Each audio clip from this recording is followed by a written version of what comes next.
Think of a time that you got to meet the needs of someone who required some assistance. This may have been accomplished through shoveling your neighbor's driveway, who's a single parent, or maybe providing free childcare during this time of quarantine so an essential worker could keep their job. You might have been working behind the scenes, donating your clothes to Goodwill, or washing dishes at a soup kitchen. Whatever act of service you've performed recently, I'm sure that on top of making an impact, big or small, on your community, it made you feel good to give back through sacrificing some of your time or resources, as it is universally acknowledged that giving feels good. What if I told you that community service, in teen and adult years especially, should be required for graduation? Let me explain. Consider a time that you felt bored and as a result maybe sad and down. For most, going out to volunteer wouldn't cross their minds as a solution. Yet there is a huge need for volunteerism. Almost every soup kitchen, church, hospital, or even neighbor or family member could use some help with something. There are numerous studies supporting at least 5 positive psychological impacts of giving time and resources through volunteerism. For one, volunteerism will literally make you happy.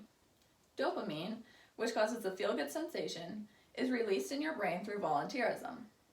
The more we give, whether through time, money, or other outlets, the happier we will feel.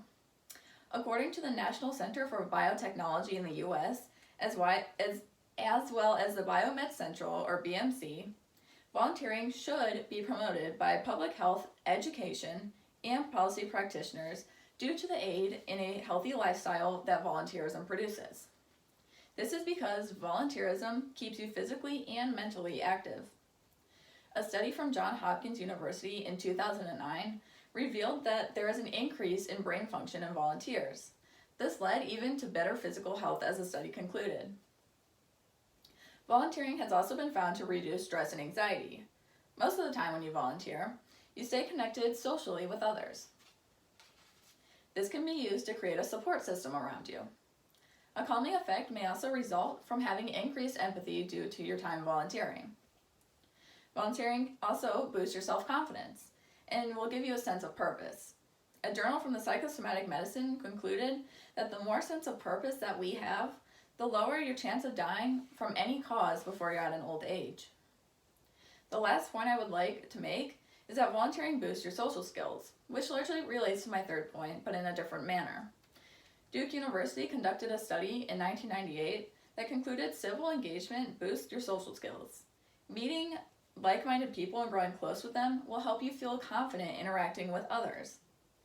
I point all of these effects out to you in order to make a claim for your support. Young people these days have been subject to a rise in depression, a lack of social skills, and more stress than ever before.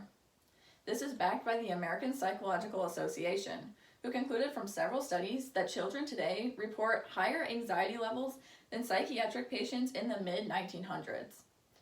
And anxiety is a predisposition to depression. It's really a wonder that we haven't imposed mandatory service hours for students yet.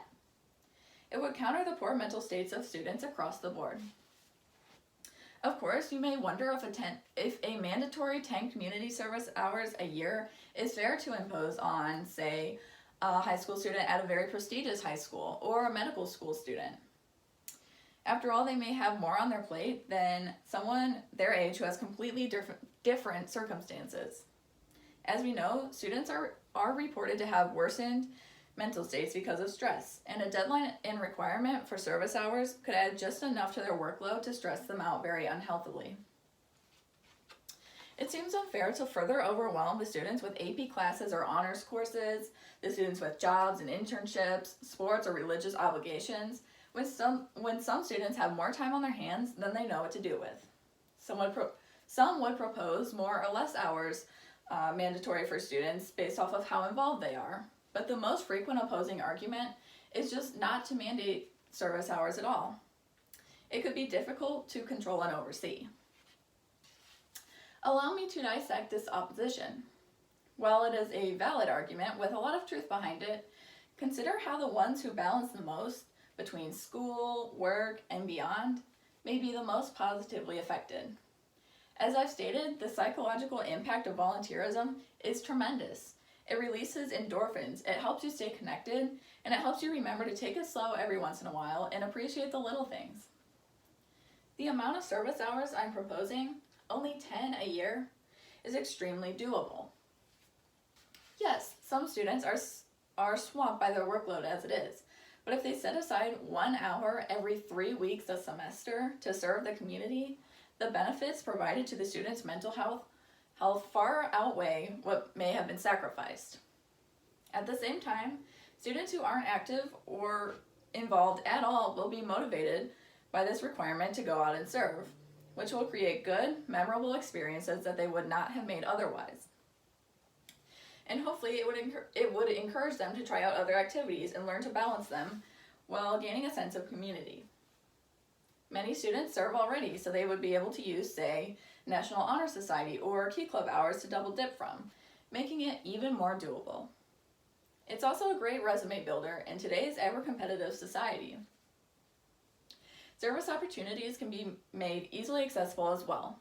Most schools would be glad to offer free tutoring to students after school in the library, or students that teachers can ask to make copies or organize supplies. The list really goes on indefinitely. Students would have more motivation to see what needs need to be addressed, and they can create projects that they are eager to be a part of. Overall, a very positive school community would be assisted by this proposition I'm giving you.